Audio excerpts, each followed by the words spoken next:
Number 438, a pair of dice is tossed. What is the probability that the sum will be 9? So what we need to do is make a table. The first die can have the numbers 1 to 6. The second die can also have the numbers 1 to 6.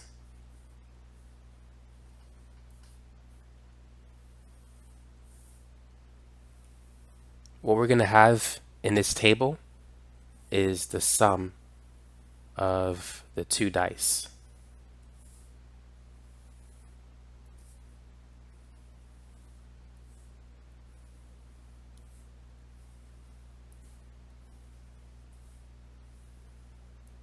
One plus 1 is 2, 1 plus 2 is 3, 1 plus 3 is 4, and so forth. 2 and 1 is 3, 2 and 2 is 4, and then you could just increase them progressively by 1. 1 and 3 is 4, 2 and 3 is 5, 3 and 3 is 6, and so forth. 4 and 1 is 5, 4 and 2 is 6, 4 and 3 is 7. 5 and 1 is 6, 5 and 2 is 7, 5 and 3 is 8. 6 and 1 is 7, 6 and 2 is 8, 6 and 3 is 9.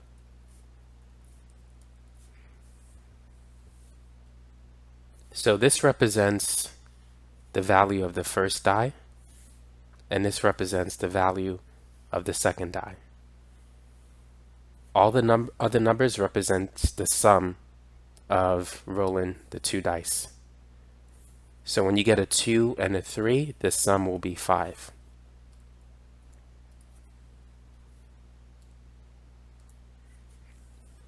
So now notice that the different sum values, the number of sum values in this table is 36. Here this is 6 numbers. This is another set of 6 numbers. That's 6. That's the 4th row of 6, the 5th row of 6, and the 6th row of 6. 6 times 6 is 36.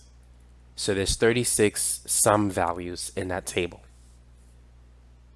So we want to find the probability that the sum will be 9. So we need to find the ratio of the successful events to the total possible outcomes. The total possible outcomes is always going to be 36. So what we need to determine is how many 9s do we have here? We have 1, 2, 3, 4 9s. So we can get a 9 if we roll a 6 and a 3. We can also get a 9 if we roll a 5 and a 4. We can get a 9 if we roll a 4 and a 5, or a 3 and a 6. So those are the 4 ways in which you can get a 9. So there are 4 sum values of 9.